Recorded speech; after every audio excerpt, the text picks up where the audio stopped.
I want to link it to the comments made by Nicole MacDonald yesterday, I think it was, where she made reference to how the Labour Party treated Governor Generals in the past and how we treated Sir George Mallet badly when the Labour Party came in 1997. And again, Nicole, as the communication director, should really get the historical facts right.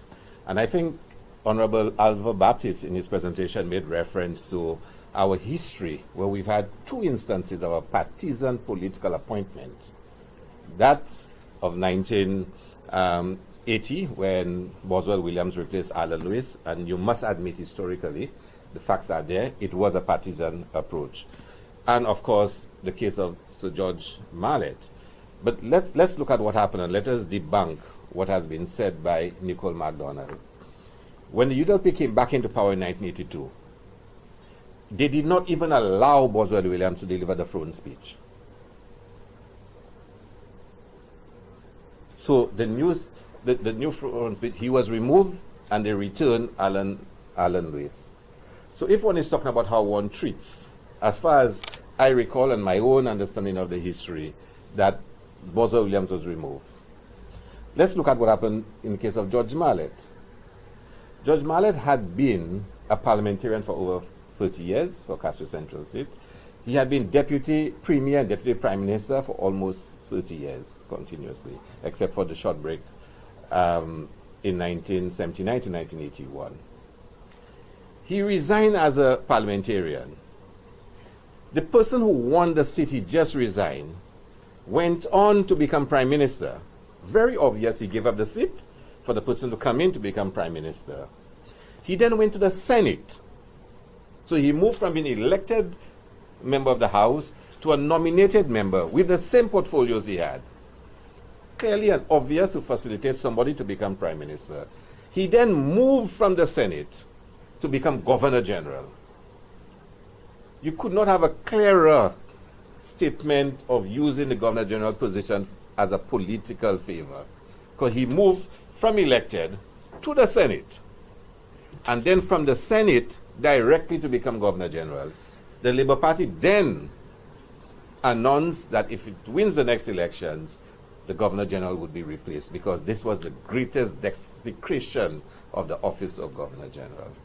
And in 1997, the Labour Party won. They did not treat him the same way the UWP had treated Boswell Williams.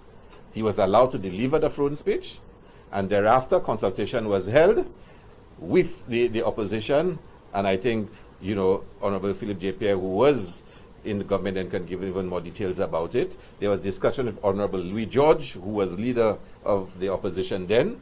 A number of persons were discussed with him as possibilities.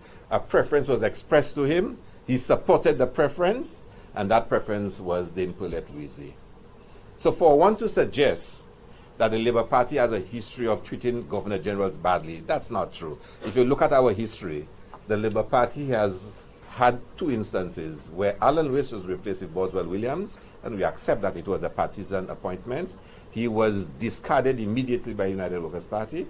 And in 1997, when the Labour Party won, the Labour Party had already announced that because of the particularities of George Mallet's appointment as Governor General, he having moved from an elected parliamentarian to the Senate, and from the Senate to Governor General, that was totally unaccepted. And the Labour Party made a decision then that the post of Governor General would stop being treated the way it had been treated before, and a new approach was fashioned, and that there was a deliberate engagement and consultation with Honorable Louis George, who was the leader of the opposition, to arrive at a consensus on Dame Paulette Louisy. And one would have hoped that that would have been the end of the political tribalization that accompanied the appointment of Governor Generals, and that would have had a new dawn when it came to the appointment of Governor General. So please inform your colleague, I think she's in the media, Nicole MacDonald, to do some research on the history of Governor General's appointments in St. Lucia and how they've been treated. Thank you very much. So with that being said, with that being said, it appears that moving away from the political appointment of DGs, with this latest appointment, do you think that is a step in the a step backwards in that regard? No, it's obviously. It is an insult to the people of St. Lucia. It is, like as you describe, a backward step. One would have thought that with the appointment of Dame Perles Louise and how she served, that the next Governor General would have been in a similar mold, not necessarily a woman, but somebody of integrity, somebody, like the member from Larry said, somebody of merit and somebody with credit. That's what you would have looked for. And let me tell you something, as many people in St. Lucia, the Prime Minister could have done a lot better and found a better choice, even if we might have complained that he chose somebody who is partisan and connected to his party. It still could have been a better choice, because there are people who are very connected to the United Workers' Party who are way superior to Neville Snack.